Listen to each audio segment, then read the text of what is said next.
Ladies and gentlemen, please welcome back to the stage, Kristen Waggoner. Well, we have so much to be grateful for tonight, and we are especially thankful for Tish and her remarkable voice, as well as her courageous voice that she's used on behalf of women and girls. So thank you, Tish. Yes. I can talk, but I can't sing like that. That was beautiful. As we think about tonight, this is indeed a civilizational moment. And the question before us is, will we remain free to live by the truth that we are created male and female? Or will we surrender to the lie that sex can be chosen and is changeable? For Alliance Defending Freedom, our faith in Christ and our commitment to ensuring that all might be free guides our legal advocacy around the world. We believe that men and women are created in the image of God, wonderfully, fearfully, equal in dignity, and yet different in design. And that design is good, and it's worthy of celebration. And science and reason confirm the same. Men and women possess real and enduring biological and physiological differences. Every generation faces critical battles, and this is one of the most critical we face together. It is one we cannot afford to lose. We must win. Because when the law ignores reality, there is a real human cost. And you heard about the jurisprudence tonight at the today in the Supreme Court, but you also need to think about the victims that result when bad policy is in place. Children become medical experiments and lifelong patients, even though the science actually shows us that roughly 90% of young children who experience distress about their sex actually find peace if they're allowed to develop naturally. And parents have become sidelined as more than 6,000 public schools across America are enabling activists, teachers, and counselors to socially transition children behind their parents' backs. And of course, as we heard, in the name of progress, women and girls have been abandoned. They have been forced to lose and to surrender equal opportunities. There's really no one that is actually left untouched in this battle. So righting these wrongs, I want to remind you tonight, requires truth and kindness. And it is not loving to tell precious children that their bodies are a mistake. And it is not just to deny women equal opportunity. And compassion that denies reality is not compassion at all. It leads to harm. History teaches us a painful lesson that when societies abandon truth, they do not become more compassionate. They become confused and even authoritarian. In the darkest years of the Soviet regime, Alexander Solzhenitsyn urged the ordinary people in his country to take a step of courage, and it was to refuse to participate in the lie, because that is how those lies lose their power. And those of you who are here tonight, you took that step. You drew the line, and you said, the lie will not live through me. And many in this room tonight, they risked their reputations, their careers, and their livelihoods. Others endured censorship, hostility, and indescribable loss. We know that this is bigger than medals. Those are important, but it's bigger. This is bigger than trophies. The truth is on trial, and the truth is whether the law can recognize biological reality, and that is worth fighting for. So I want to thank you.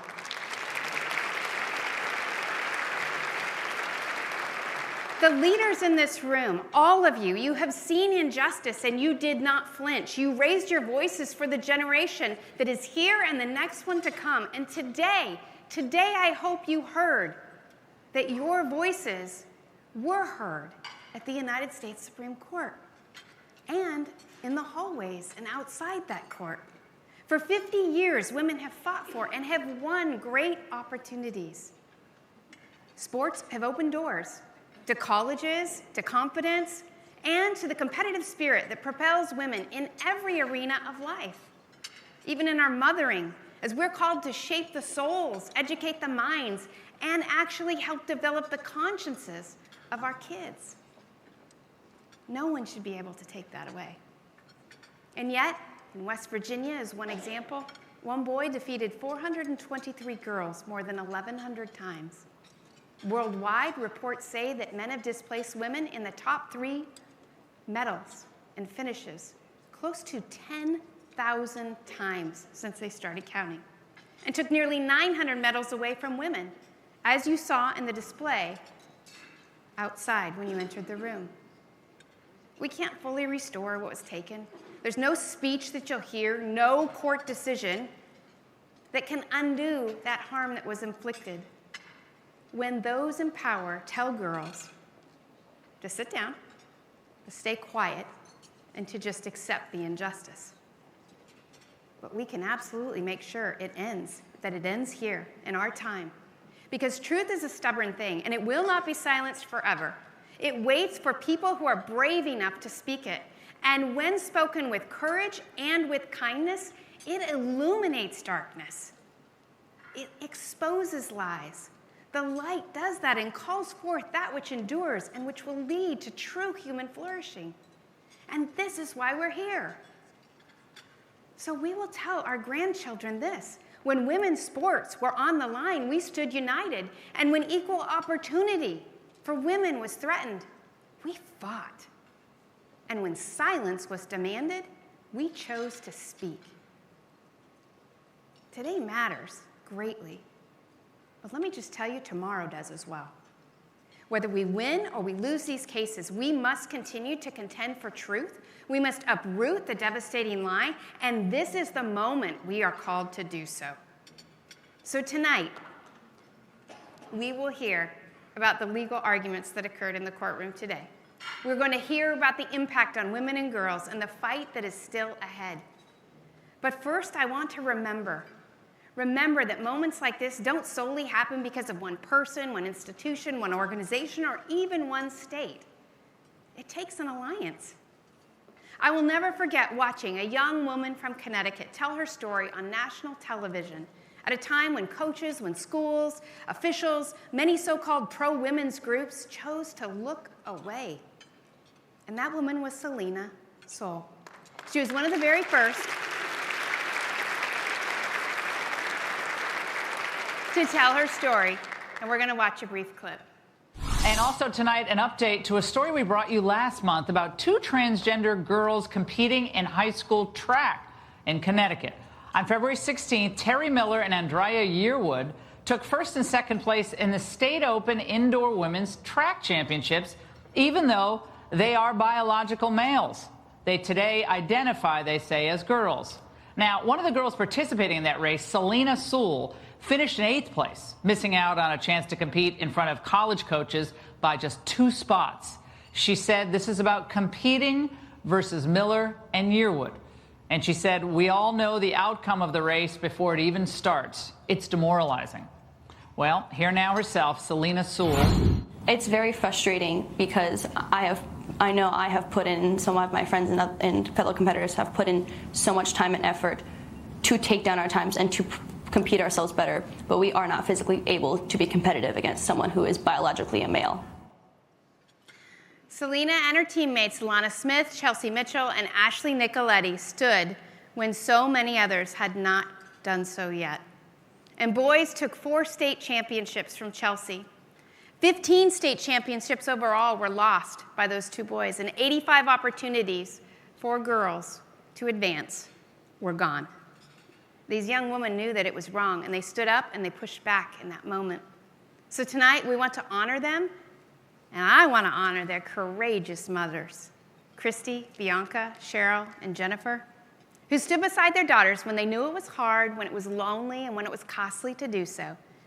And each of those mothers benefited from the promises of Title IX as well. So will you please join me in honoring these women?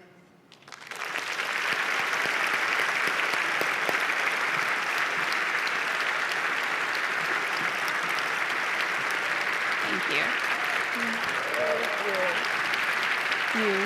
You guys know you did it, right? Yeah. You know you did it. That was good. Good.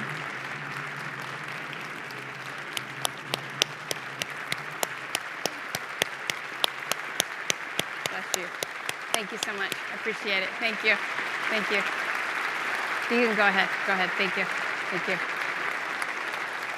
What began with a few high school girls became a national reckoning, and across the country, women started to speak, not because it was easy, but because it was right.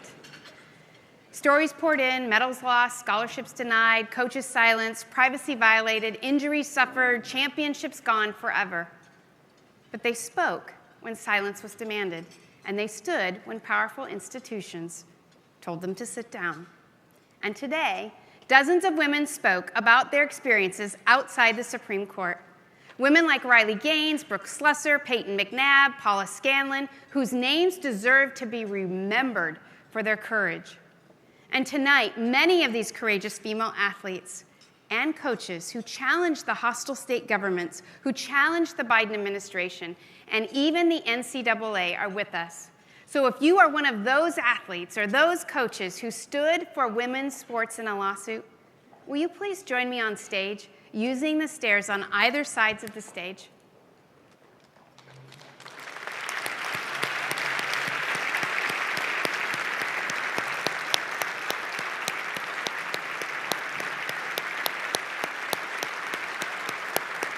Come on. These are the girls that led.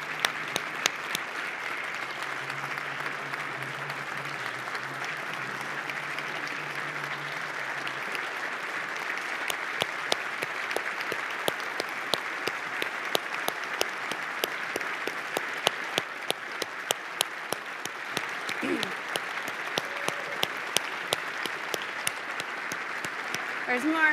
Let's double up here. I'm going to get to the side.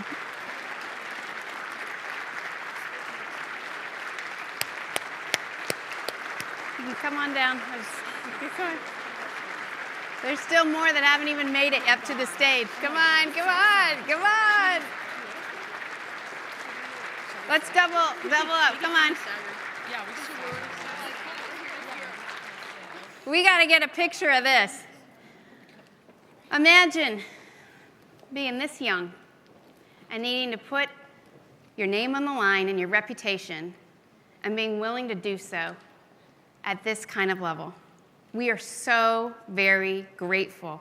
In many ways, it is the young who have led the movement initially, and we're very, very, very thankful for your leadership. God bless you. Thank you.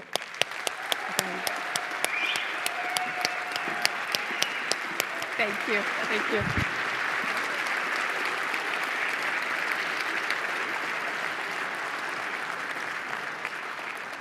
It's hard to believe that it takes that many lawsuits and that many women to stand, but it does, and I believe that their stand will be rewarded. C.S. Lewis once said that courage is the form of every virtue at its testing point, and so today we also want to honor a woman who embodied that courage. After hearing the stories of girls like Chelsea and Selena, she became the very first lawmaker in the nation to introduce legislation protecting women's sports. With persistence and grit, you know what I'm going to say next, qualities that may have been honed by playing and coaching Division I basketball, she helped make Idaho the first state in the nation to enact a fairness in women's sports law. And she did not stop there. She shared her wisdom and experience with legislators across the country, and many of you helped testify in support of those laws. And because of leaders like her, today, 27 states are protecting women's sports. So will you please join me in thanking Idaho Representative Barbara Ehart.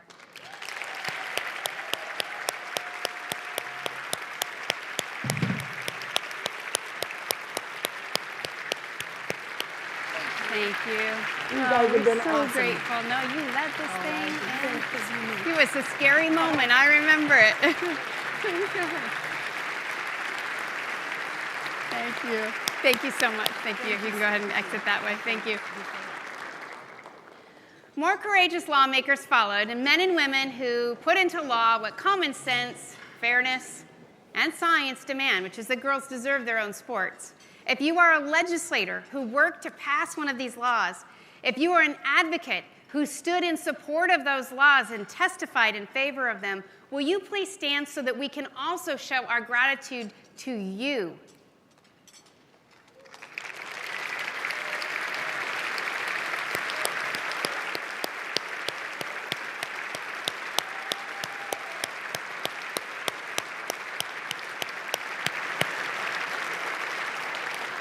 These lawmakers, they put their reputations on the line for truth, and it might seem like that was an easy thing to do today, but let me tell you, 5 years ago, different world. As did the amazing governors who signed these bills into law. Tonight, we also want to recognize the Trump administration for its leadership in defending women's sports, which sent a clear and a long overdue message. A message to women and to girls which says your rights matter. Since taking office last year, the administration affirmed that there are only two sexes and women deserve their own sports and their own spaces.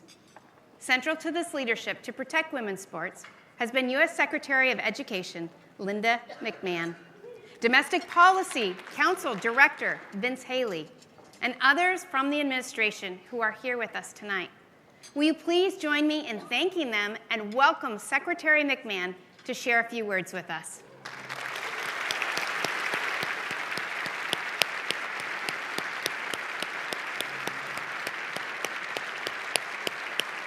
Thank you. So grateful. Thank you. Thank you. Feel free, Pops. Beautiful room. This is just fantastic. I'm so glad to see everyone tonight. Thank you very much for your support. Can you hear me? I'm not sure that I'm coming through on the mic. Can you guys hear me? No more. No. Hello? Try again.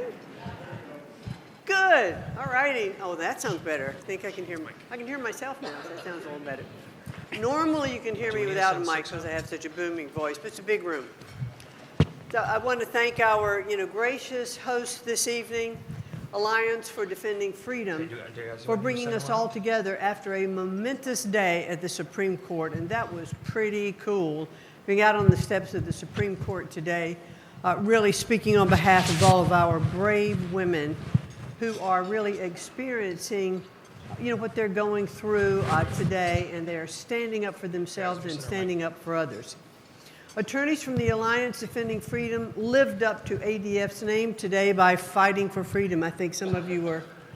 You're still not hearing me? Hear me now? Wow, okay, we're good. It'll just make it harder for me to turn my pages, but that's okay. You don't mind, right? You're going to bear with me. Nobody's going to leave. Okay, great.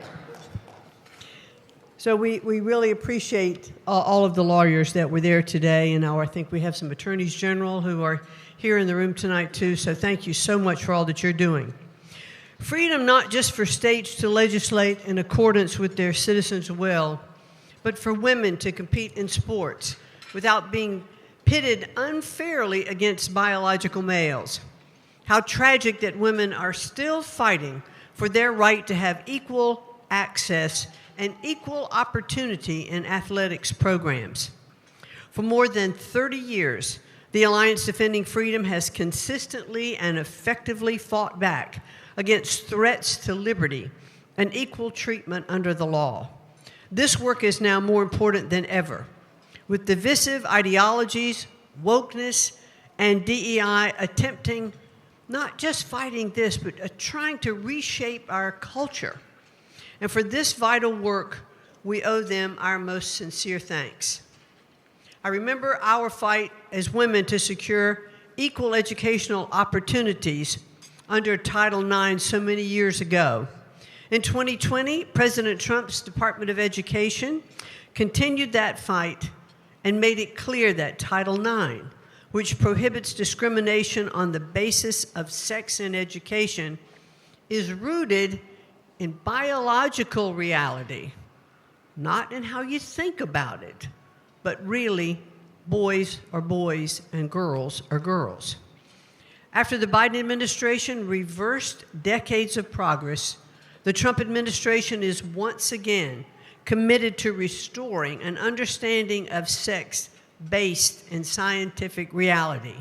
Alongside organizations like ADF, Do No Harm, Concerned Women for America, and all Americans who stand up to the harmful and radical dictates of gender ideology in all forms. We're so grateful for all of these partnerships, and we are especially grateful to the brave female athletes who persevered through injury, harassment, and smear campaigns, and fought for their right to compete and feel safe, believe this or not, feel safe even in the locker rooms. They fought not only for themselves, but for generations of women to come. Let's give these champions a big round of applause.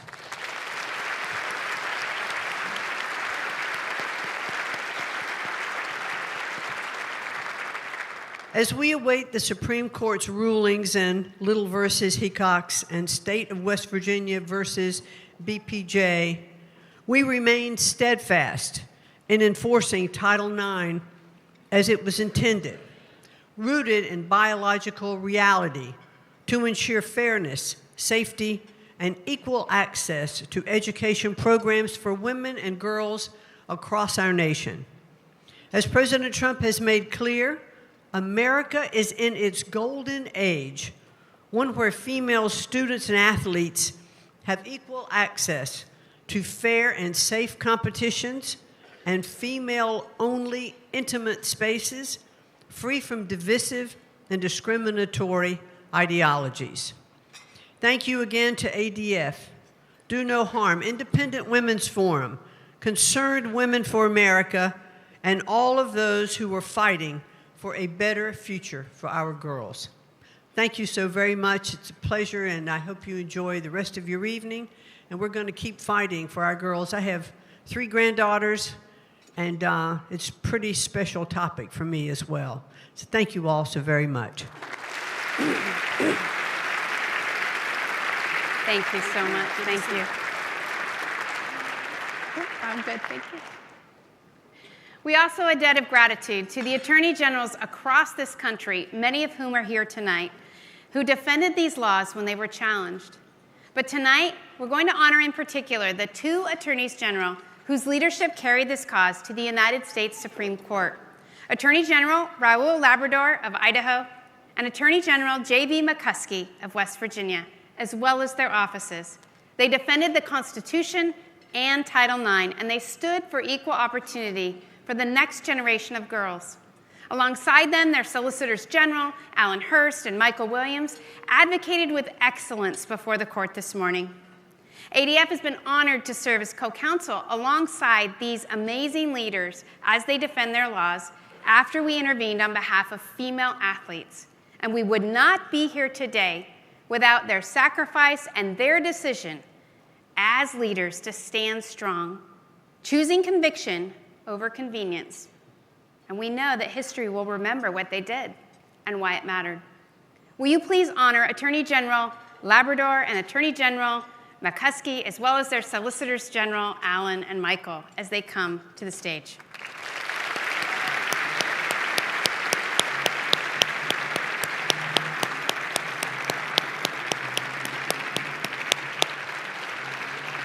Thank you. Thank you so much. Get them going. All right. Thank you. Get them going. So grateful, so grateful. Awesome job today. I didn't get to tell you yet. Thank you. You were great. I appreciate it. Good evening. Thank you. It was great. I'm Attorney General Raul Labrador from the great state of Idaho.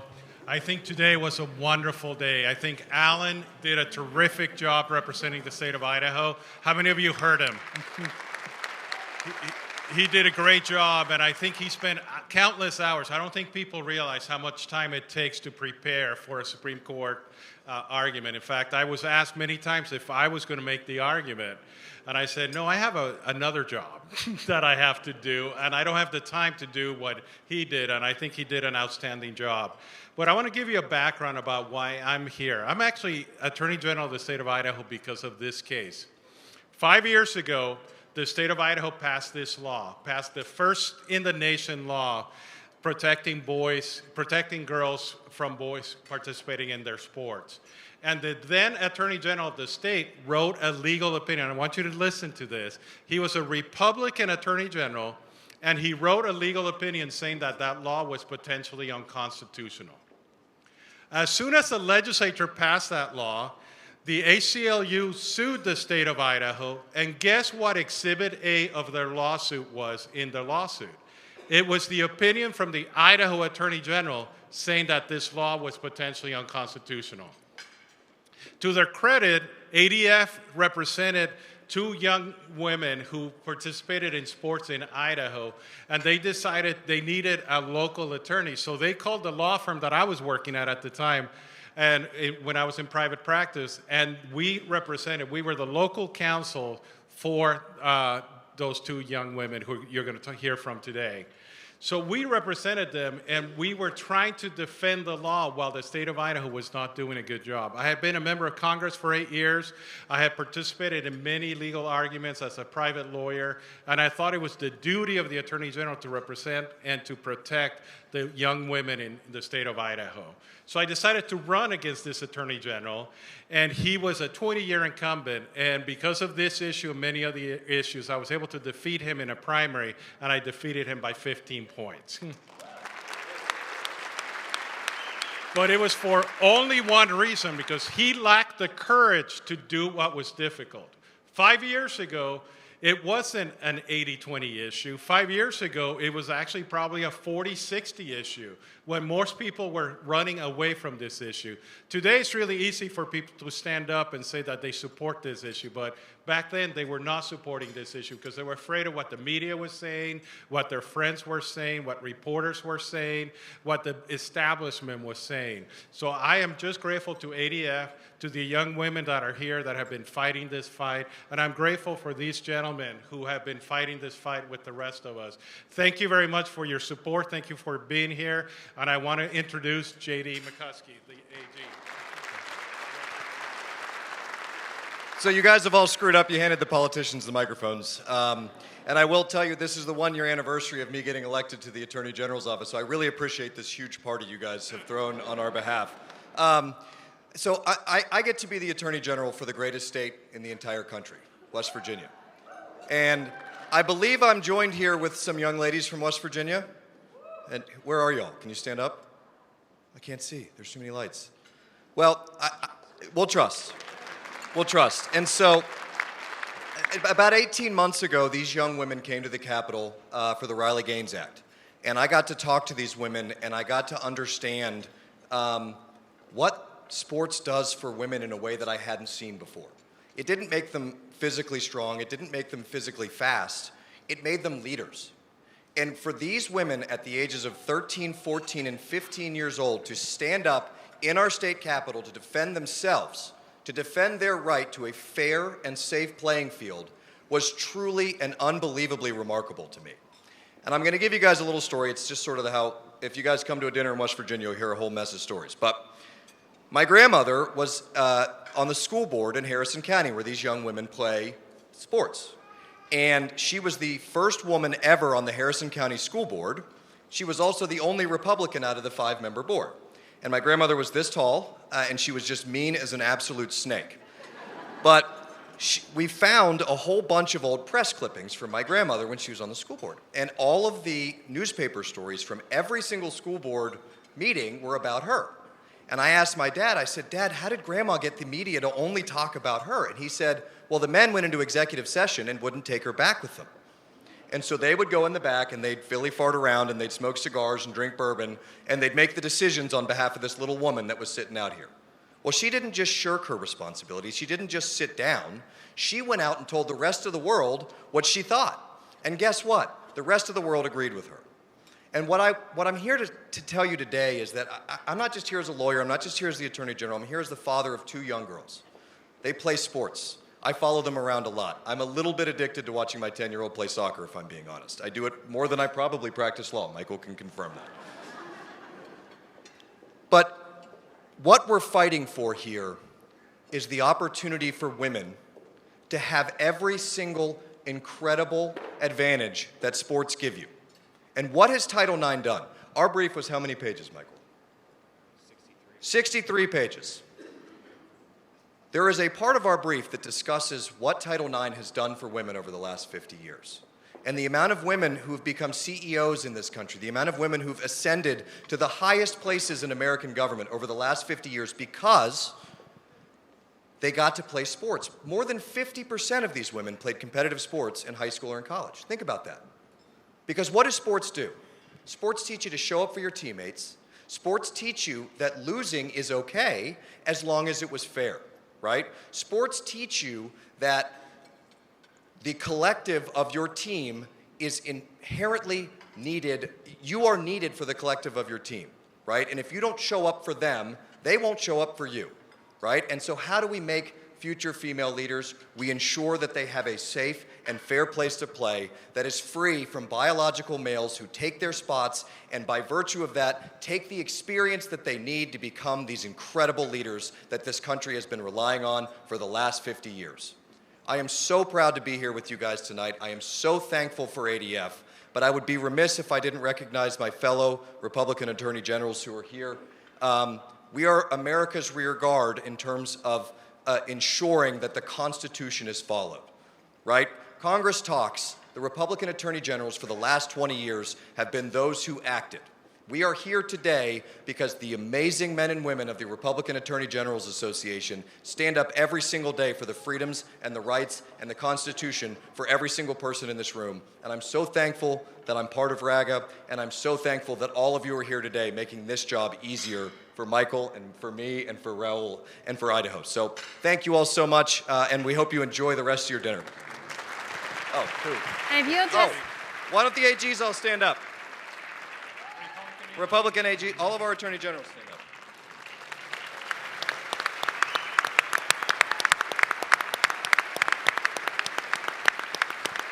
And there isn't a single one of these men and women who wouldn't have done the same thing that Raul and I did. And that is very, very important to remember. We are a team who are united behind all of you. So thank you so much. I appreciate it. Thank you. Filing a lawsuit is not on any young person's bucket list, and so I do want to introduce you tonight to the 3 female athletes who, even as young and as tender of the age of 18 years old and freshmen in college, they agreed to stand, to share their experiences, and to eventually, of course they didn't know then that their case would make it all the way to the U.S. Supreme Court. So they also want to be able to thank these men for their courage in the moment. Will you please welcome Lainey Armistead from West Virginia, Mary Kay Marshall, as well as Madison Kenyon from Idaho.